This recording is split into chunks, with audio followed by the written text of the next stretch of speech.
হরে কৃষ্ণ বলে বলে নারদ দেখবে কেন চিন্তামণি বলে আমি তোমাকে দেখাচ্ছি, দাঁড়াও দাঁড়াও দাঁড়াও। ও নারদ যাও তো, ওই যে একটা নদী দেখা যাচ্ছে, যাও ওই নদীর ঘাটে যাও। বলে কি করব? ওই নদীর ঘাটে গিয়ে দেখো যদি খুঁজে খুঁজে একটা পাথর টাথর পাও। তা নারদ গিয়েছে বাবা, জ্ঞান গিয়ে দেখে না জলের তলায় একটা বড় বড় পাথর ডুবানো আছে। সবই ভগবানের ইঙ্গিত।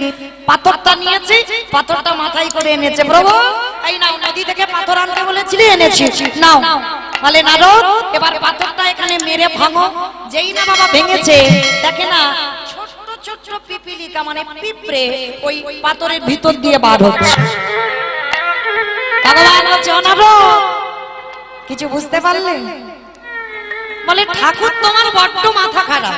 আমি জিজ্ঞাসা করলাম তোমাকে চিন্তামণি কেন বলে? তুমি বললে নারদ যাও নদীর ঘাটে পাথর গুড়িয়ে আনো, পাথর ভাঙো। এখন বলছে কিছু বুঝছো? আমি কিছু বুঝছি না। বলো তুমি একটু বুঝিয়ে আমার। নারদ ভালো করে ভাবো, পাথরটা ছিল কোথায়?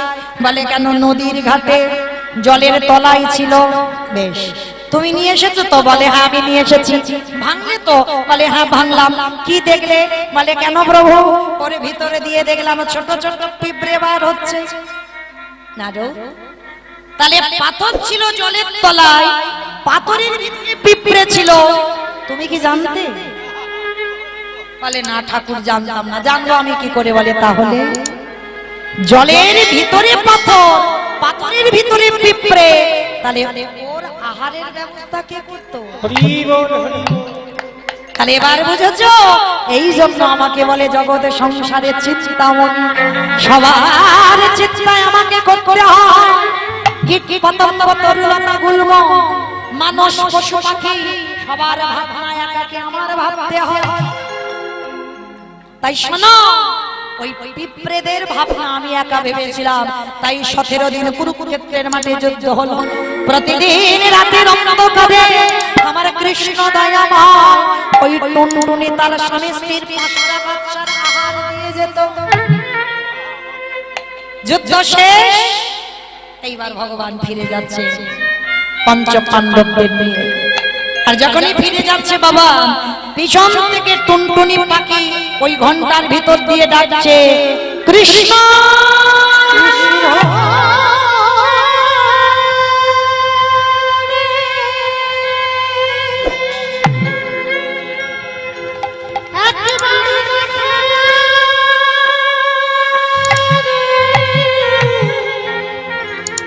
তুই নাকি ভক্তি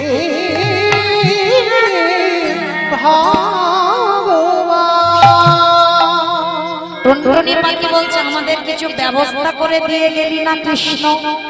ভগবান ফিরে এসেছে, এসে বাবা নিজের হাতে করে তুলে নিয়েছে। আরে নিজে হাতে করে তুলে নিয়ে নতুন গাছে একটা ভগবান বাসা, সেই বাসাতে টুনটুনি তার 5টা বাচ্চা স্বামীকে তুলে দিল। থাকো, আজ থেকে তোমরা নিরাপত্তা, তোমাদের অঙ্গে একটা আঁচড়ও লাগবে না। যে আমারে চায় তারে আমি চাই, যে আমারে না চায় তারে আমি না চাই। আমি যে ভক্ত বানা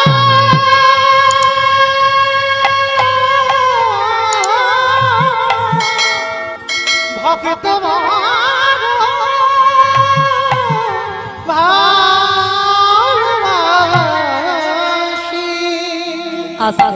তাহলে মাইরা লক্ষ্য করে দেখেন, গান্ধারীর হাতটা ধরে বলছে পিসি পিসি। কি গো টুনটুনি কি আমার পিসি ছিল? কি বাবা, যেখান থেকে গিয়েছিলাম সেখানে ফিরে এলাম। টুনটুনি কি আমার পিসি ছিল?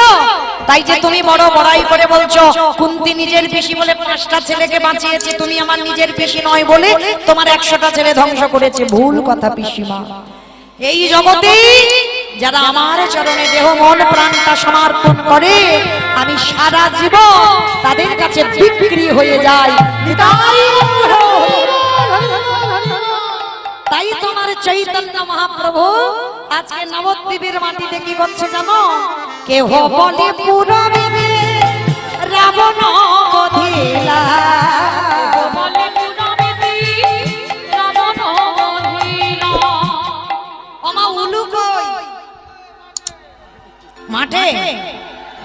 কেহ বলে পুরাবে রাবণ বধিরা আমারে গোদারি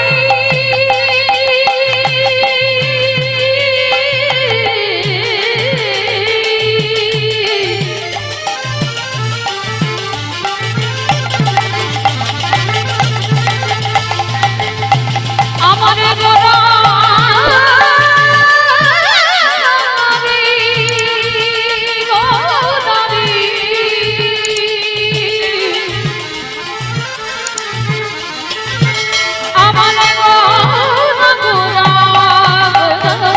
তাই গৌরব প্রেমানন্দে হরি হরি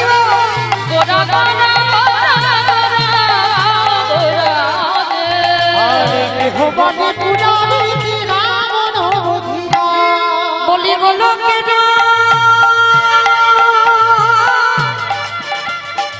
বৈভব লীলা প্রকাশ করিলা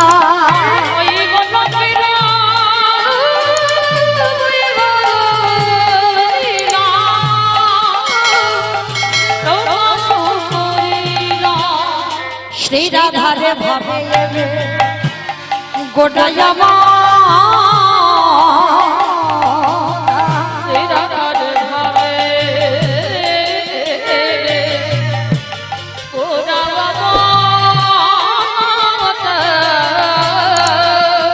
হরি শ্রী রাধারি ভাবে গোড়াবতা হরে কৃষ্ণ নাম গৌর করিলা প্রচার হরে কৃষ্ণ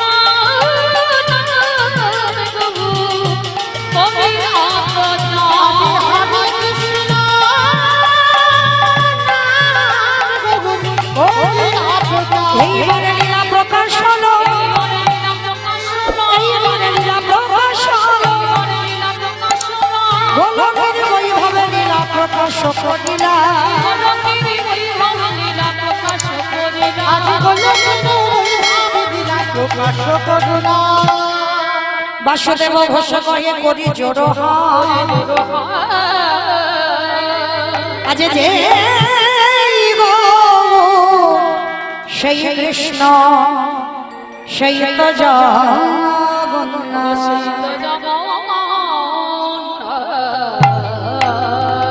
বাসুদেব ঘোষে কহে এইবারে লীলা 3 বছর রিহার্সাল দেওয়া আছে এখনো ঠিক হচ্ছে না কি ভাই আমি বললাম ধ্বনিটা হলো কি এটাও জয় ধ্বনিটা হলো না একটু প্রেম সে দাও এত জোরে ধ্বনি দেবে কত দূর শোনা যাবে গো হাসনাবাদ ব্রিজ পর্যন্ত শোনা যাবে। ওমা হাসনাবাদ যাবে যাবে বাবা মাথা যখন নেড়েছে তাদের বিশ্বাস আছে কই দেখি আপা নিতাই চাঁদ গৌরচাঁদের মতো হাত দুটো তোলো তো দেখি সবাই প্রেম সে বাহ সবাই আমার দাদা ভাই বাবা ঠাকুর যারা পিছনে যারা একটু উঁচুতে আছে চরণ ধরে নিবেদন সবাই তোলেন সবাই একসঙ্গে বলবেন ওমা ওই জায়গাটা একটু ধসে মতো যাচ্ছে কেন তোলো তোলো তোলো তোলো ধসা রোগটা ভালো নয় তোলো সম্পূর্ণ একসঙ্গে বলবেন গৌর সুন্দরী কি নবদ্বীপের হামে কি সচিনী নন্দনে কি কৃষ্ণ প্রিয়া কি নিতাই চাঁদ কি ভক্তবৃন্দ কি হরিবাসন ধাম কি সাধু গুরু বৈষ্ণব কি আপন আপন গুরু চরণ কি কমিটি ভাই সব কি আজকের আনন্দ কি নিতাই গৌর প্রমানন্দে ও মাইরা এই যারা যারা ইউটিউব করছে না ওরা তো আপনাদের হাতগুলো সব দেখাচ্ছে কারণ আগের বছর কীর্তন বাবা এখনো ইউটিউব চলছে আবার এবছরেরও ছাড়বে আর তখন বোঝা যাবে কার হাত উঠেছে আর কার ওঠে কারণ এই সময় ওদেরকে একটু ভালো করে দেখাবে কেমন আমার দেখাতে হবে না কারণ এখানেই বোঝা যাবে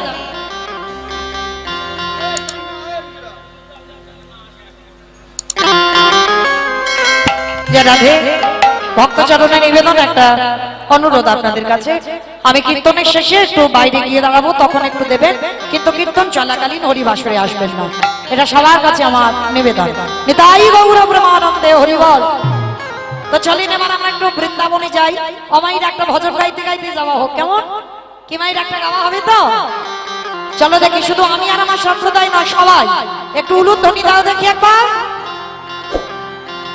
রাখাল রাজা বলি দিলে কোথায়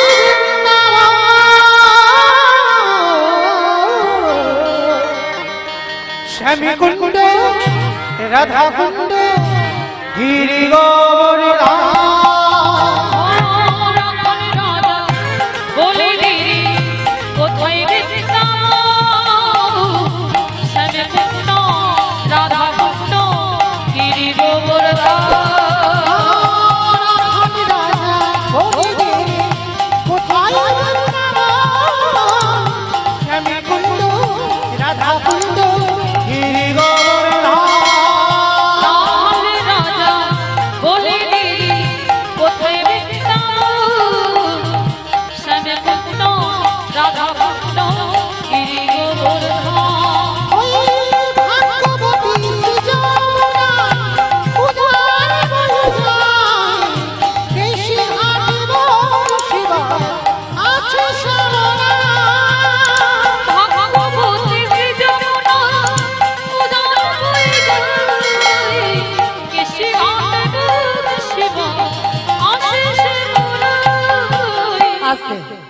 আমি আমার সম্প্রদায় যাচ্ছি, আপনারা যাচ্ছেন না? যাচ্ছেন? সবাই দেখি একটু দুপুরবেলা ভালো করে একটু খিদে টিদে করে নাও তো দেখি, সবাই হাত দুটো তুলে দিন। সবাই আর একবার কান বলে বলছি, মা কালী দিব্যি আর বলবো এইবারটা শেষ। সবাই দেখে একবার তোলো হাত দুটো, সবাই একসঙ্গে তালে তালে করো, তালি প্রত্যেকে দেবেন কেমন?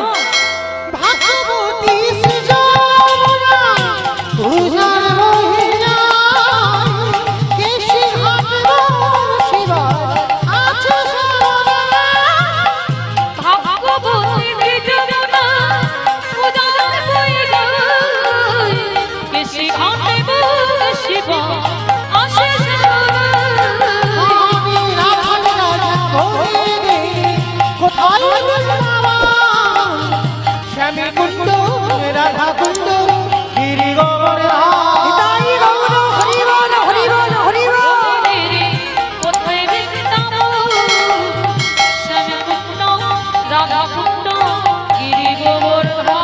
जय जय राधे राधे राधे राधे वृंदावन में गोवर्धन में निधुवन में কয়েকজন যাচ্ছে মানে সবাই যাচ্ছে না, একটু রাধে রাধে বলতে হবে তো। সারাদিন যদি কেউ কৃষ্ণ নাম করবে জানা হবে, একবার রাধা নাম বললে বাবা তার হাজার হাজার গুণ পূর্ণ সঞ্চয় হবে। তোলো দেখি সবাই একবার, আর একবার সবাই বলবে প্রেম সে কেমন? জয় জয় রাধে রাধে রাধে রাধে वृंदावन में गोवर्धन में निधुवन में भूषणा में बरसना में राधा कुंड में श्याम कुंड में झूठ से बोलो फिर से बोलो রাখাল রাজা বলে দিই কোথায় हरि बोल हरि बोल हरि बोल। রাধা কুণ্ড গিরি গৌরী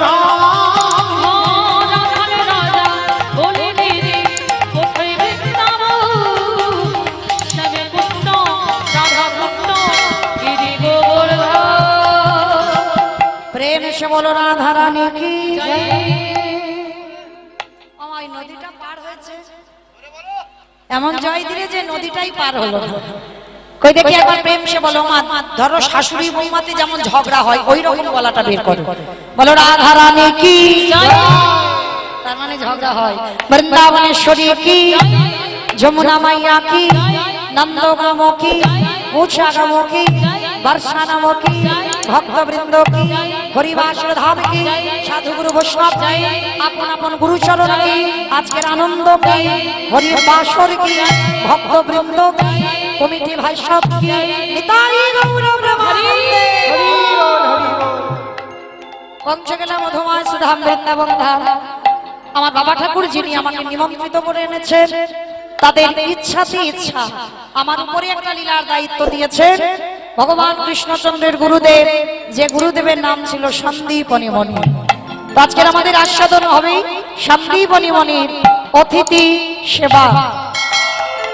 এই যে আমার কমিটি দাদা ভাইরা কত মাধুকরি করে, কত ভিক্ষা করে, কত কষ্ট করে এই যে সেবার ব্যবস্থা রেখেছেন। সেবা দিলে কি হয়? সেবা দেব কেন, সবটাই আজকের লীলার মধ্যেই প্রকাশ পাবে। তবে মা, কীর্তনের শেষে আমার দুটো প্রশ্ন থাকবে, উত্তর দিলেই চলে যাবো, আর জ্বালাবো না, কেমন? তা একটু মন প্রাণ দিয়ে শুনবেন। আজকে দেবর্ষি নারদ মনে মনে চিন্তা করলেন, বাবা আমি একটু মর্তে যাব। আচ্ছা মাইরা, মর্ত কোনটা? উপরটা নাকি মর্ত? দেখেছো খিচুড়ি গুলো যাই, ওটা তো স্বর্গ। হ্যাঁ, এইটা মানে যেটাই বসে আছেন এটা হচ্ছে মর্তধাম। তো দেবর্ষি নারদের ইচ্ছা জেগেছে, বাবা একটু মর্তে যাব। তো নারদ কি করেছে, তার তো অভ্যাস বিনাতে হরি নাম করা, তা বিনাটা নিয়ে মর্তে নেমেছে। মর্তধামের একজন মা, শীতেতে সিঁদুর আছে, হাতে শাঁখা আছে, আলতা পেরে শাড়ি পরে আছে। নারদকে দেখতে পেয়েছে, আরে ও নারদ, এদিকে এসো, এদিকে এসো, এদিকে এসো। মা ডাকছিলে? হ্যাঁ বাবা নারদ, আমি তোমায় ডেকেছি। আচ্ছা নারদ, তুমি তো সব সময় বৈকুণ্ঠপতি নারায়ণের কাছে বিনা নিয়ে হরি নাম করো, তুমি তো সর্বদাই ভগবানের কাছে থাকো। ও নারদ, আমার মনের ভিতরে অনেকদিন একটা প্রশ্ন ঘোরাঘুরি করছে। কি প্রশ্ন মা? আচ্ছা নারদ, এই পৃথিবীতে হাজার হাজার ভক্ত, লাখ লাখ ভক্ত, কোটি কোটি ভক্ত আছে, কিন্তু এই যে এত ভক্ত ভগবানের কীর্তন শোনে, কীর্তন গায়, ভগবানের আরাধনা করে, সেবা পূজা করে, একাদশী করে, চন্দন তুলসী তার চরণে দেয়, ও নারদ ভগবানকে ভালোবাসলে তার শেষ জীবনে কি দুর্গতি হয় গো? নারদ তো চমকে উঠেছ, মা আমার মনে তো কোনোদিন এই প্রশ্নটা জাগেনি যে ভগবানকে ভালোবাসলে, তার কীর্তন শুনলে বা গাইলে কি হবে, এটা তো আমার জানা নেই। তোমা তুমি একটু দাঁড়াও, আমি কথা দিয়ে যাচ্ছি, দুটোর মধ্যে তোমার উত্তরটা দিয়ে আমি চলে যাব। তবে নারদ তুমি যেন ভুলে যেও না, কেমন? ঠিক আছে মা, আমি যাবো আর আসবো, আমার বাবার কাছ থেকে উত্তরটা নিয়ে আসি। নারদের বাবাকে চতুর্মুখী ব্রহ্মা, ব্রহ্মার মানস পুত্র, আজকের ব্রহ্মলোকে গিয়ে ডাকছে, পিতা পিতা। যারা যারা ভগবানকে ডাকে, যারা যারা ভগবানকে ভালোবাসে, তার শেষ জীবনে দুর্গতি কি হয়? চতুর্মুখী ব্রহ্মা বললেন, নারদ এ প্রশ্নের উত্তর তো আমার জানা নাই। সে কি? আমি জানি না, তোমার চারটে মুখ তুমি জানো না, তাহলে কে জানে? বলে একজন জানলে জানতে পারে যে গাঁজা ভাং খায়। কে খায় গাঁজা ভাং? কোন শাস্ত্রে পেয়েছো বাবা গাঁজা খায়, বাবা মদ খায়? বাবার নামে বদনাম রটেছে। হ্যাঁ, দেখবেন বাবা সুনাম রটতে সময় লাগে, আর বদনাম একটা সেকেন্ডে বাবা গ্রামে রটে যাবে। হ্যাঁ, তো ঠিক তদ্রুপ বাবা দেখবেন বাবা এই বাঁশতলাতে অনেক তলে তলে অনেকে গাঁজা ভাং খায়, কিন্তু তাদের নাম উঠলো না। দেখেন উঠলো? আমি বললাম কে গাঁজা খায়, একজন তো বাবা বাঁশতলির নাম বলতে পারতো, একটা মানুষের নাম বললো না, সেই একজনের নাম উঠলো কে? বাবা ভোলানাথ। কারণ বাবা কোনোদিনই গাঁজা ভাং খায় না, কেউ দেখাতে পারবে না কোথাও। ত্রিলোকের বড় বৈষ্ণব, বাবার নামে বদনাম রটেছে। হ্যাঁ, আজকে নারদ বলছে চলো তাহলে বাবার কাছ থেকে ঘুরে আসি। আমায়রা বাবার বাড়ি কোথায়? কৈলাস। দেখেছো কি গাইব কীর্তন, আমার থেকে তো বেশি জানি। তাহলে বাবার বাড়ি কৈলাস, আর কৈলাসে গিয়ে খোঁজাখুঁজি করছে, বাবাকে দেখতে পাচ্ছে না। আরে নন্দী, ভেঙ্কি, আরে বাবা কোথায় গেল? চারিদিকে খুঁজছে, বাবাকে দেখতে পাচ্ছে না। তো হঠাৎ ধ্যানে বসেছে ব্রহ্মা, আর নারদ ধ্যানে বসেছে, দেখছে বাবার কৈলাসের থেকে আরো একটা প্রিয় জায়গা আছে। বলো তো কোন জায়গা? শ্মশান। বা শ্মশান ধ্যানাযোগে দেখতে পাচ্ছে বাবা শ্মশানে কি করছে জানো? আচ্ছা মাইরা, বাবার বাহনটা কি বলো তো? ইঁদুর। ইঁদুর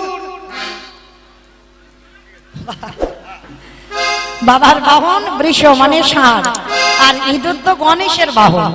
তো ধ্যানাযোগে দেখছে বাবা কি করছে জানো? বাবা ঘুরে বেড়ায় ষাঁড়ের পিঠে, ও বাবা চড়ে বেড়ায় ষাঁড়ের পিঠে। আমার বাবা বুড়ো শিবি গো, বাবা বুড়ো আমার বাবা বুড়ো শিবি গো, বাবা বুড়ো উলু ধরে চড়ে বেড়ায় ষাঁড়ের পিঠে, বাবা ঘুরে বেড়ায় ষাঁড়ের পিঠে। আমার বাবা বুড়ো শিবি গো, শিবি গো,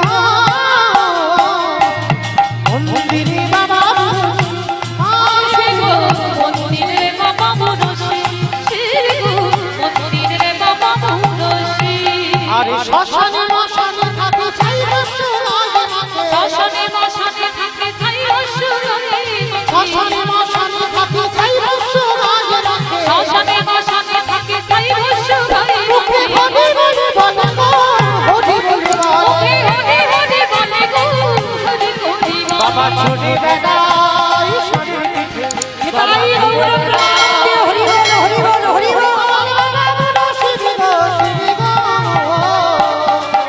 ওই মন্দিরে বাবা বুড়ি গো মন্দিরে বাবা বুড়ি নারায়ণ নারায়ণ নারায়ণ। দেখি দেবর্ষি তুমি আমার একেবারে শ্মশানে চলে এসেছো, কি ব্যাপার? হে বলে না, তুমি তো ত্রিলোকের বড় বৈষ্ণব। যারা যারা ভগবানের কীর্তন গায়, যারা কীর্তন শোনে, যারা ভক্তি ভরে ভগবানকে ডাকে, তার শেষ জীবনে দুর্গতি কি হয়? বাবা নেশা চলে গেছে বললেন না। এ প্রশ্নের উত্তর তো আমার জানা নাই। সে কি? আমি জানি না, আমার বাবা জানে না, তুমি জানো না, তাহলে জানে কে? বলে একজন জানলে জানতে পারে, যে হচ্ছে নামের নামী, মানে ভগবান, যার নাম আপনারা শুনছেন আমি গাইছি। বলে চলো আজকে দেখি আমরা তিনজনে গিয়ে উত্তরটা পাই কিনা। বৈকুণ্ঠপতি নারায়ণের কাছে গেছে, প্রভু অপ্রভু, যারা যারা যত যত ভক্ত তোমায় ডাকে ভালোবাসে, তার শেষ জীবনে দুর্দশাটা কি হয়? ভগবান মুচকি হেসে বলছে, নারদ এ প্রশ্নের উত্তর তো আমার জানা নাই। সে কি? তুমি ভগবান, তোমার নাম ত্রিভুবনের লোক গায়, আর তুমি জানো না, তাহলে জানে কে? বলে দেখো নারদ, এই প্রশ্নের উত্তর জগতে তারাই দেবে। কারা জানো? যারাই আমারে নামে ভালোবাসে, যারাই আমার নামে বদলে উচ্চারণ করে, আমার নাম বদনে উচ্চারণ করে আজ নয়নে জানে, একবার নয়নে জানি কৃষ্ণ তোমার হলাম বলে, কৃষ্ণ তোমার হলাম বলে যারা শয়নে স্বপনে নিদ্রায় জাগরণে কৃষ্ণ ছাড়া আর জানে না। চলে যাও, সেই ভক্তের কাছে গেলেই তুমি উত্তরটা পেয়ে যাবে। কেমন? ও ঠাকুর, তুমি নির্দিষ্ট করে বলো সেই ভক্তটি আছে কোথায়। চলো আজকে আমরা যাই, আমারও অনেকদিন যাওয়া হয়নি ভক্তের বাড়িতে। প্রভু ভক্তের বাড়িটা কোথায়? বলে কেন? মর্তের মাটিতে। ঠাকুর মর্ত?